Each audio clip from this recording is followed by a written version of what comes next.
Sierra de Historias, con Alberto Garín.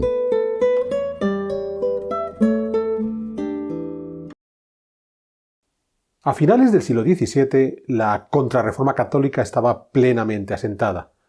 y uno de sus puntales había sido sus programas iconográficos, además con manifiesta intención de demostrar que frente a la iconoclasia habitual de las iglesias protestantes, en esa iglesia católica las imágenes se consideraban un elemento fundamental para la explicación de la fe. Con todo, la mayor parte de esos programas iconográficos, para esos finales del XVII, comienzos del XVIII, seguían teniendo un aspecto un tanto naif, inocente. Solían apelar, aparte de al relato evangélico, a las vidas de los santos, mostrando una serie de milagros más o menos creíbles que de alguna manera trataban de mostrar las virtudes derivadas de una vida moralmente correcta. Sin embargo, para esos finales del siglo XVII se había provocado un movimiento en el seno de la Iglesia Católica, el jansenismo, que renegaba de esa actitud demasiado inocente de esos programas iconográficos. Y en paralelo, en la Iglesia Católica se decidió renovar esos programas iconográficos y apostar por unos nuevos programas en los que ya no se apelaba a ese sentimentalismo sencillo de los milagros de los santos, sino a una verdadera reflexión sobre cuáles habían de ser las virtudes correctas del buen católico. Y un ejemplo singular de esta nueva iconografía más virtuosa lo tenemos en la fachada elaborada a comienzos del siglo XVIII en la Catedral de Astorga.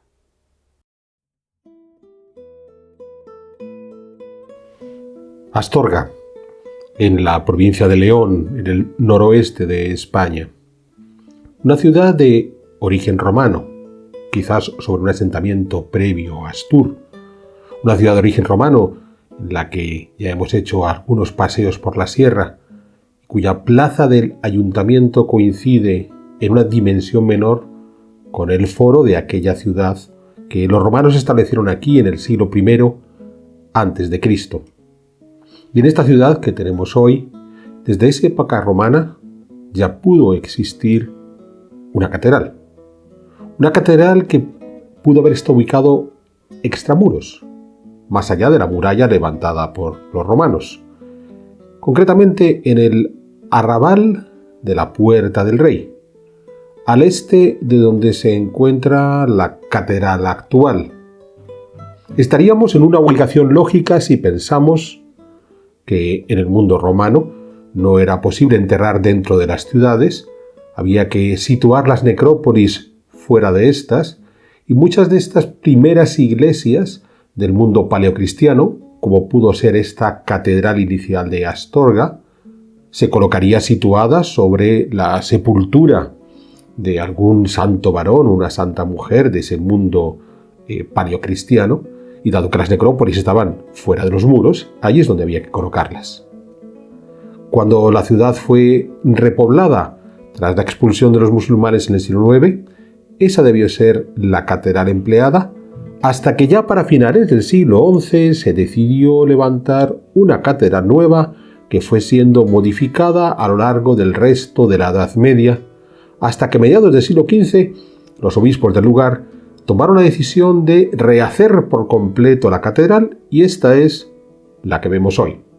Comenzaron por la cabecera, por el ábside, donde podemos ver todo un repertorio propio del arte gótico, con arcos ojivales, con contrafuertes, con arbotantes. Además, un arte gótico muy recargado. Estamos en la segunda mitad del XV, por tanto, en ese mundo vinculado con las modas borgoñonas, donde no solamente teníamos gótico, sino un gótico recargado.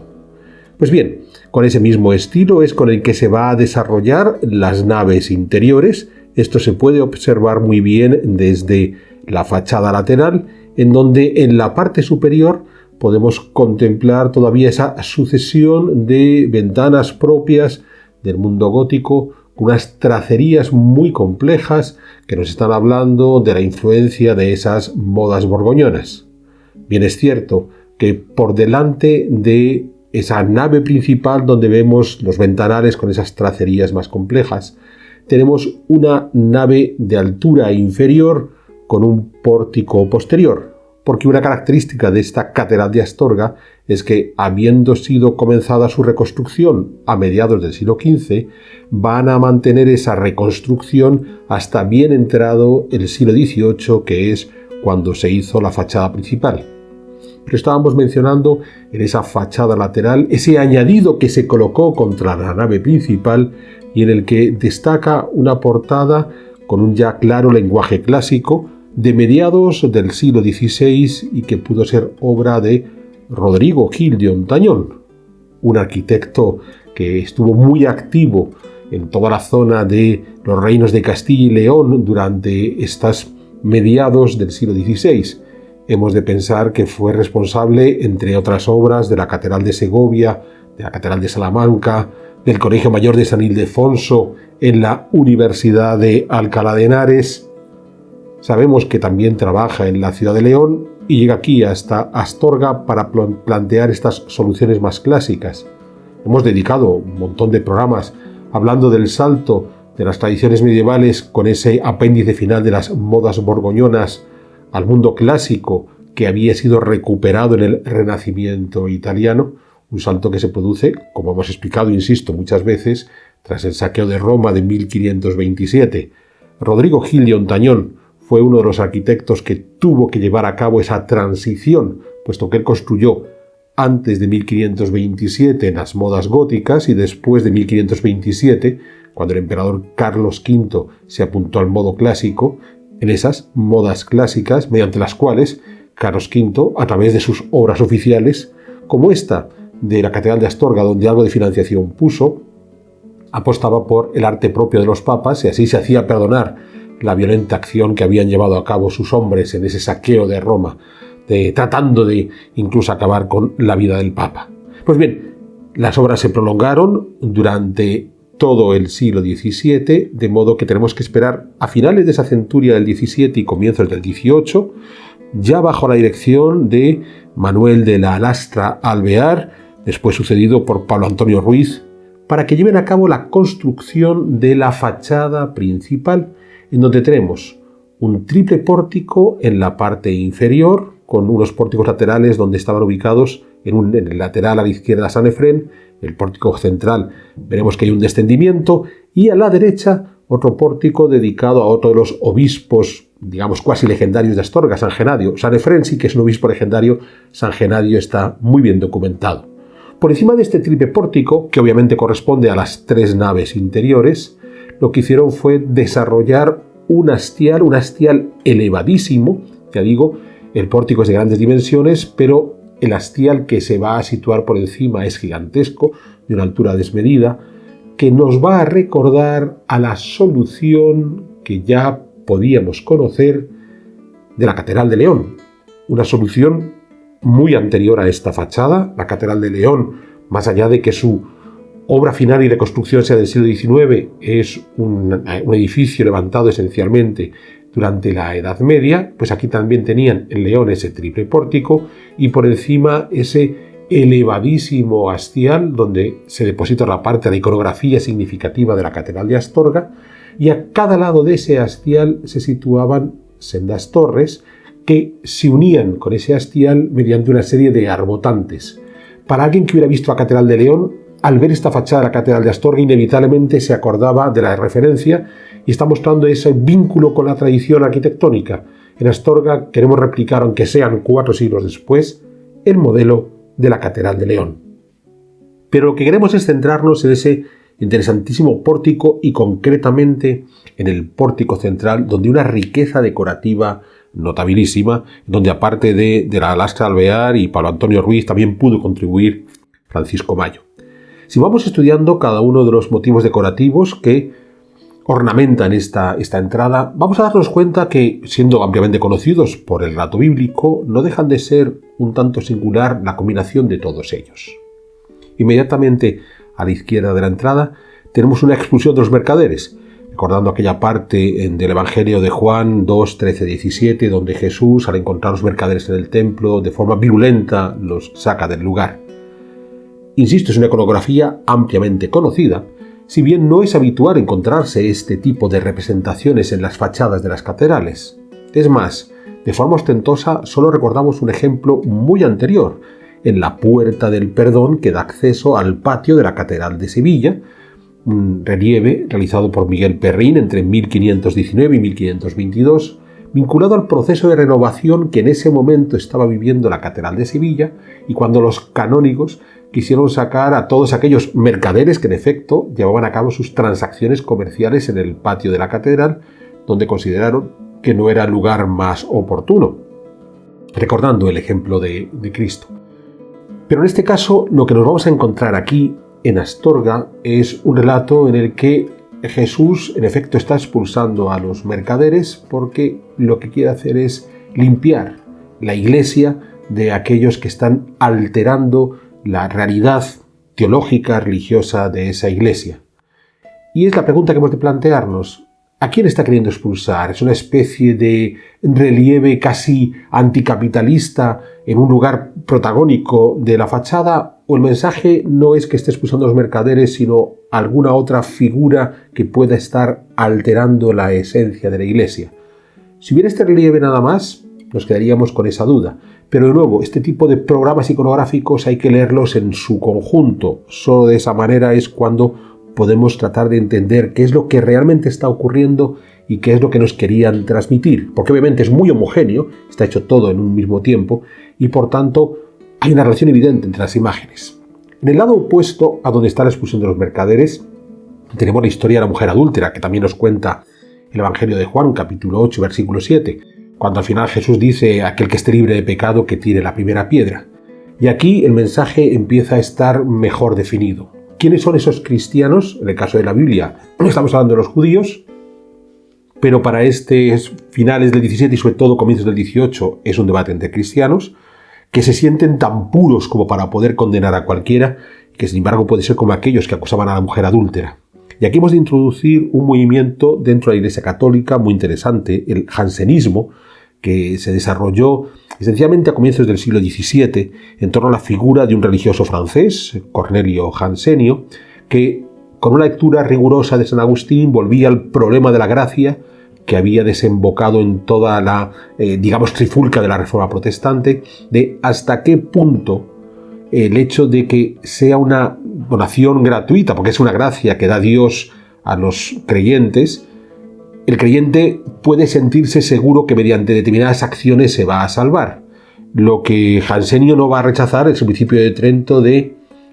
las obras sin fe no bastan, la fe sin obras no bastan, pero a pesar de todo el hecho de tener determinadas obras, llevar a cabo determinadas obras, no garantiza la gracia de Dios. Y esto es lo que Jansenio ponía en marcha y lo que los jansenistas van a querer realizar, sobre todo rechazando una práctica religiosa propia de la Iglesia Católica, donde los hombres acumulaban una serie de acciones virtuosas en esa creencia de que ese era el camino más adecuado para esa salvación,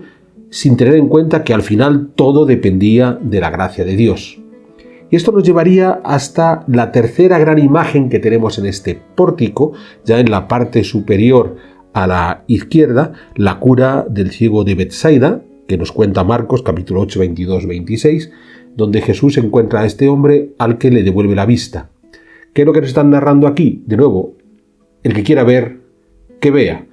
Es ese mensaje hacia los jansenistas que se empecinan en considerar que ellos sí son capaces de entender la auténtica palabra a través de la lectura de San Agustín, y no lo que estaba sucediendo en la Iglesia Católica y muy concretamente por la influencia de los jesuitas, que hacían una lectura más laxa del Evangelio y que acometían ciertas acciones que no eran del todo, entre comillas, comprensibles, pero que a la larga ellos consideraban que eran las que realmente nos iban a ayudar para poder de esta manera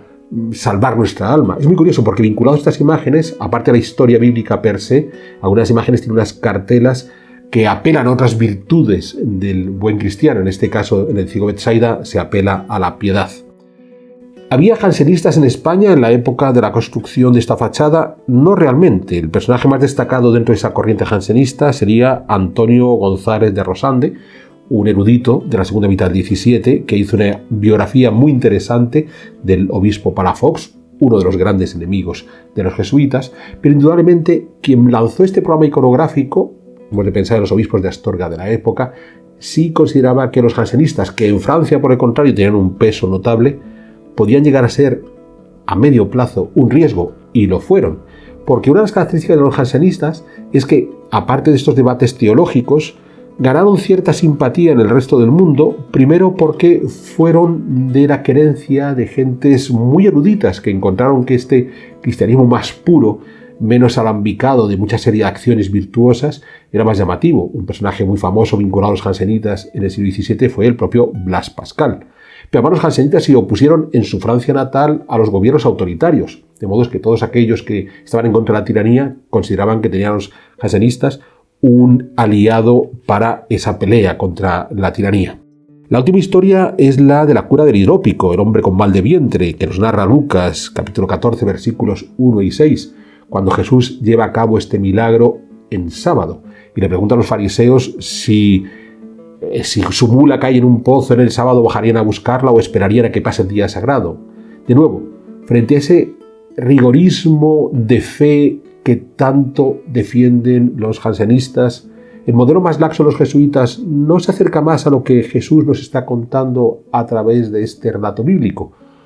Pues es posible. Y con ello, insisto, en esta fachada de Astorga se está planteando ese debate entre un modelo de Iglesia católica en el que, siguiendo los principios de Trento y llevando a cabo el programa propio de los jesuitas, se combina la fe con acciones virtuosas, frente a ese modelo del jansenismo, donde se considera que hay que actuar, pero sobre todo es una cuestión de fe y de esperar que la gracia de Dios vaya a salvarnos. Esto es lo que trataba de evitarse en esta fachada, en este relato, y prueba de ello está en que todo el conjunto se centra en un momento muy determinado,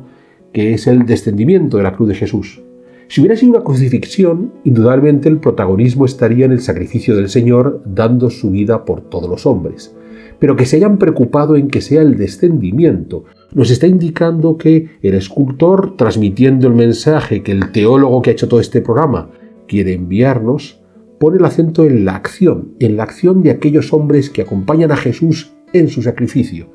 Jesús ya ha muerto, no sabemos si va a resucitar, pero a pesar de todo hay una serie de personajes en torno a él que siguen al lado del Señor.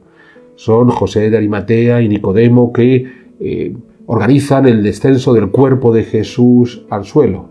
Son las santas mujeres y San Juan que acompañan y consuelan a la Virgen María en este momento tan triste en el que la madre ha visto la muerte de su hijo. Son personas que están llevando a cabo acciones virtuosas, ese elemento que a los jansenistas no terminaba de convencerles, considerando que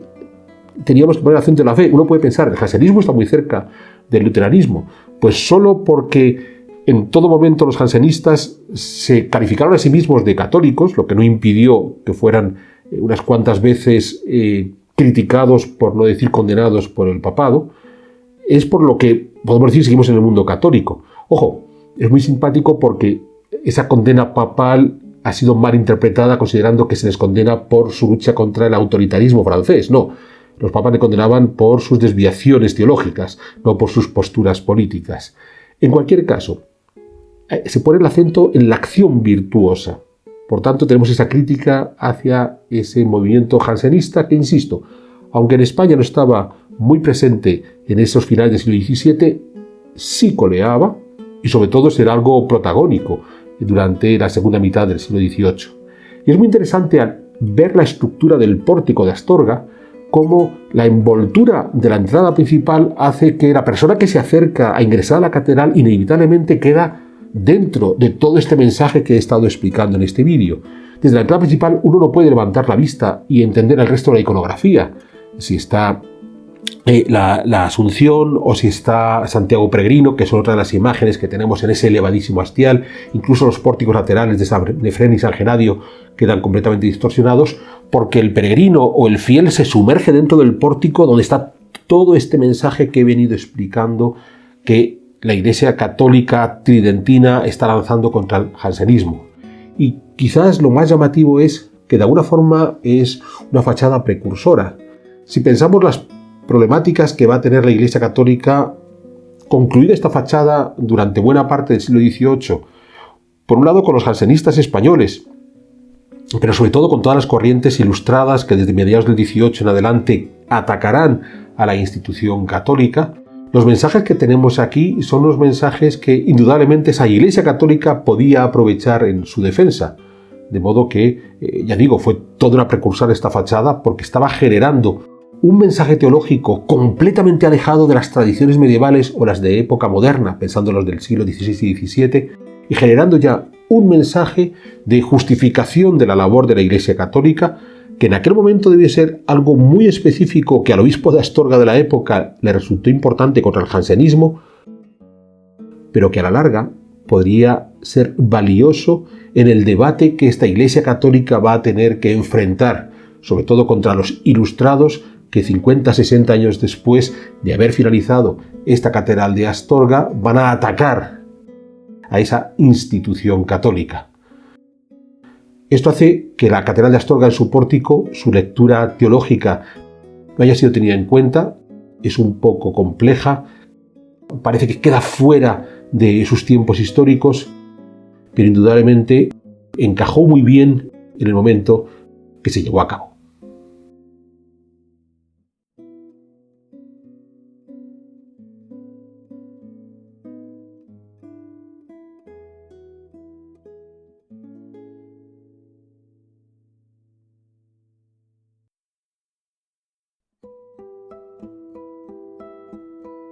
¿Quieres incorporarte a la comunidad de Sierra de Historias?